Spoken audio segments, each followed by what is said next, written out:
Hola a todos, en este video vamos a hablar sobre cuáles son los esfuerzos que actúan en un sólido bidimensional infinitesimal, es decir, en un elemento que es súper pequeñito. Supongamos que tenemos un sólido bidimensional con espesor T.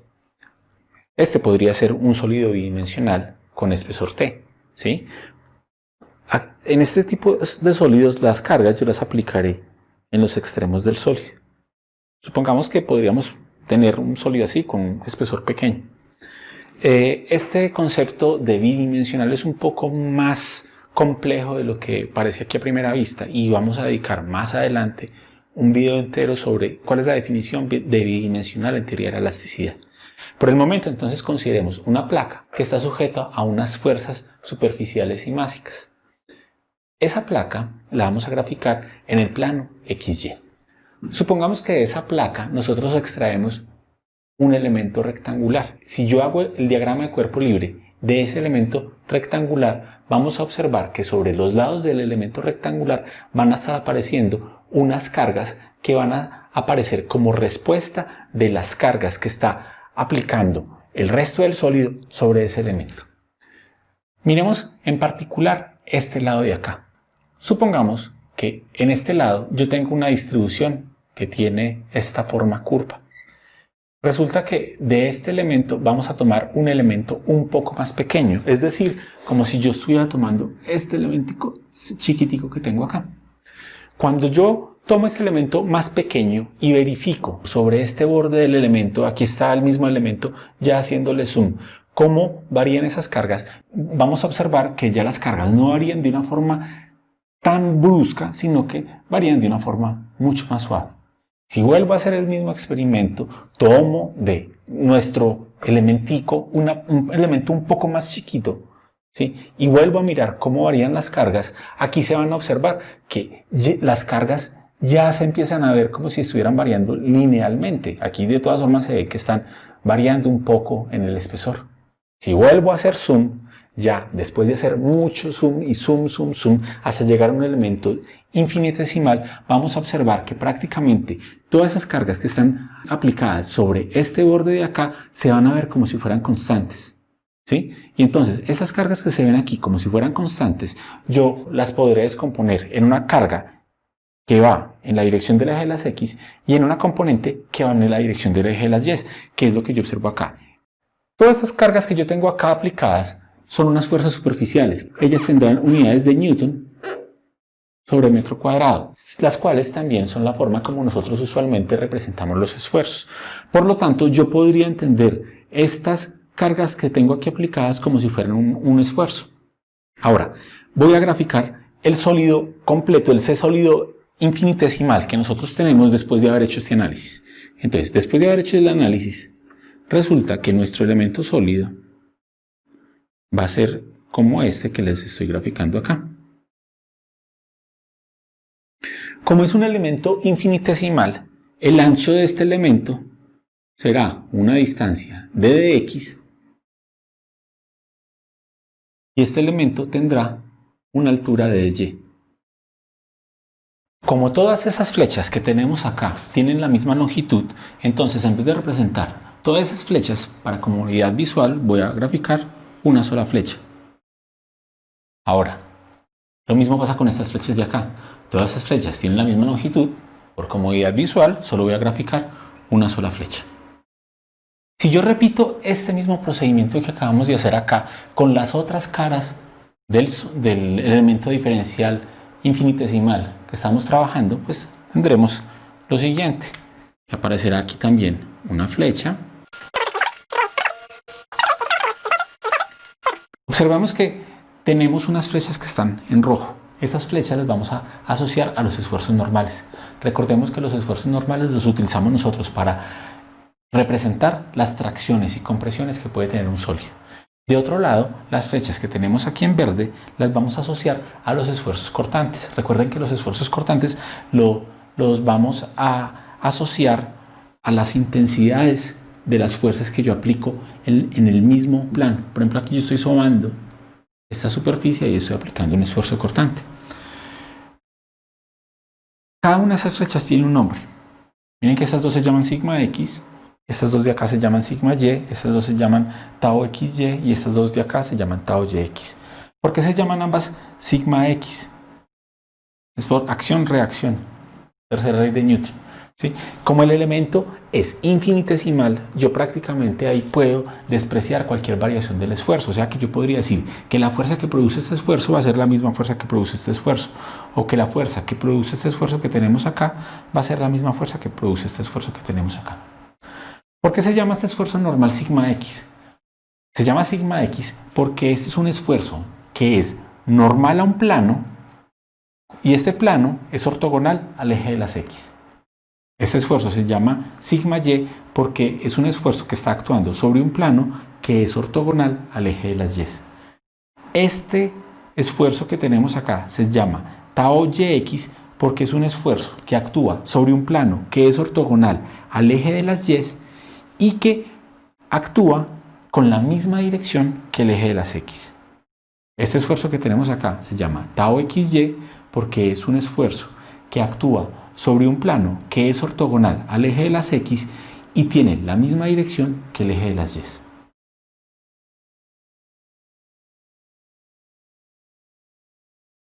Como la estructura que estamos analizando está en equilibrio estático, es de esperar que cualquier pedazo de esa estructura también está en equilibrio estático. Por lo tanto, este diferencial de sólido que estábamos analizando acá debe estar en equilibrio estático. ¿Qué quiere decir eso? Que si hacemos sumatoria de fuerzas en la dirección X, en la dirección Y sumatoria de momentos, esas tres cantidades nos deben dar igual a 0. La sumatoria de fuerzas en la dirección X y en la dirección Y es muy trivial hacerla porque la fuerza producida por este esfuerzo se va a eliminar con la fuerza producida por este esfuerzo. Y la fuerza producida con este esfuerzo se va a eliminar con la fuerza producida por este esfuerzo. La sumatoria de momentos es un poco más compleja, entonces hagamos esta que tenemos acá. Voy a hacer la sumatoria de momentos alrededor de este punto central. Si nosotros observamos, miren que todos esos esfuerzos normales que tenemos acá, al proyectarlos, pasan exactamente por el centro del diferencial que estamos analizando. Al pasar por ese centro, no me van a producir momentos.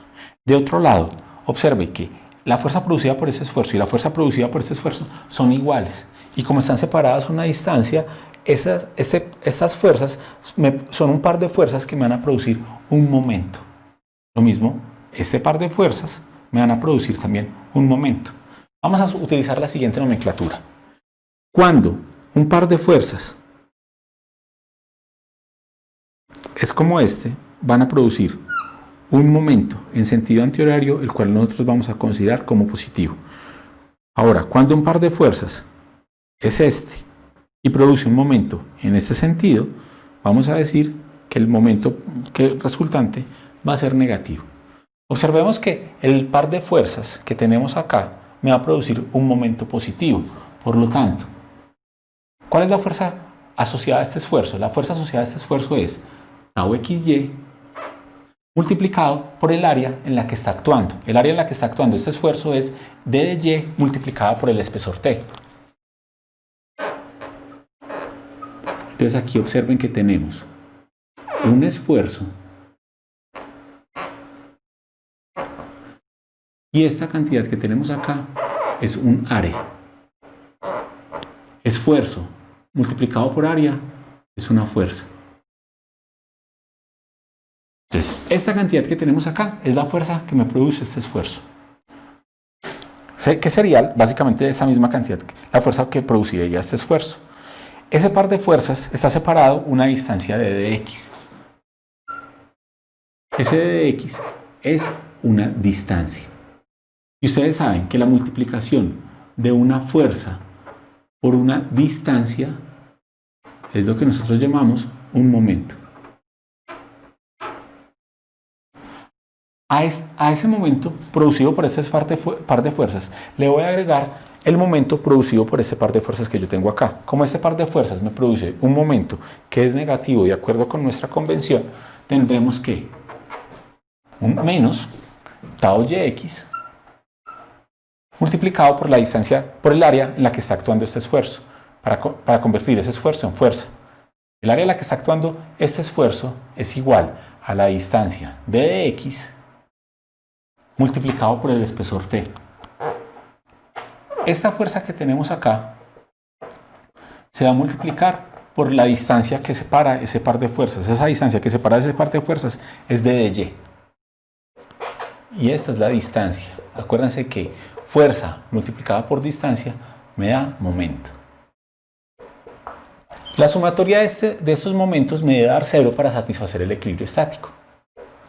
Ahora, de esta igualdad que nosotros tenemos acá, observemos lo siguiente. Voy a factorizar d de x, d de y y t. Por lo tanto, vamos a obtener que tau xy menos tau yx multiplicado por d de x, d de y t nos tiene que dar igual a 0.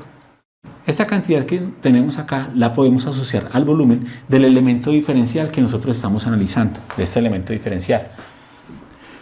El volumen obviamente es diferente de 0.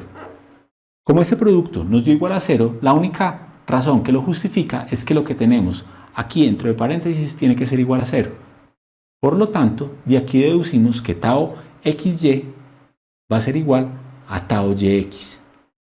Esta relación es sumamente importante porque eso nos va a permitir simplificar nuestra nomenclatura. Aquí, en vez de estar diciendo tau xy y tau yx, dado que estos dos esfuerzos son iguales por esta relación que yo tengo acá, de aquí en adelante yo podría escribir este esfuerzo cortante tau yx como tau xy. Y este esfuerzo cortante tau yx como tau xy. Es muy importante memorizar este gráfico, porque este gráfico nos está diciendo cuál es la convención de los esfuerzos normales y cortantes positivos. Por ejemplo, en la cara derecha de nuestro elemento infinitesimal, un esfuerzo normal es positivo cuando va hacia la derecha y un esfuerzo cortante es positivo cuando va hacia arriba. Mientras que en la cara izquierda de nuestro elemento infinitesimal, un esfuerzo cortante es positivo cuando va hacia abajo y un esfuerzo normal es positivo cuando va hacia la izquierda. En la cara inferior, un esfuerzo normal es positivo cuando va hacia abajo y un esfuerzo cortante es positivo cuando va hacia la izquierda. Y una interpretación similar podremos hacer con este gráfico. ¿Por qué nosotros tenemos que tener muy presente este gráfico? Porque nosotros siempre vamos a trabajar los esfuerzos con la nomenclatura que tenemos acá. Para nosotros hubiera sido muy incómodo, por ejemplo, trabajar con un elemento diferencial que hubiera tenido esta forma. O de pronto un poco más sencillo, también hubiera sido de algún modo muy incómodo haber trabajado con un elemento diferencial que hubiera tenido esta forma. Para nosotros la forma más natural de haber tomado un elemento diferencial es tomar un elemento diferencial cuyos lados son ortogonales al eje de las X y al eje de las Y. Y por esto la importancia de este gráfico. Recuerden pues, memorícense ese gráfico, no se les vaya a olvidar. En el siguiente video vamos a hacer un análisis similar al que acabamos de hacer, pero esta vez vamos a tomar un elemento diferencial que va a tener la forma de un triángulo. Nos vemos en el próximo video. Hasta luego.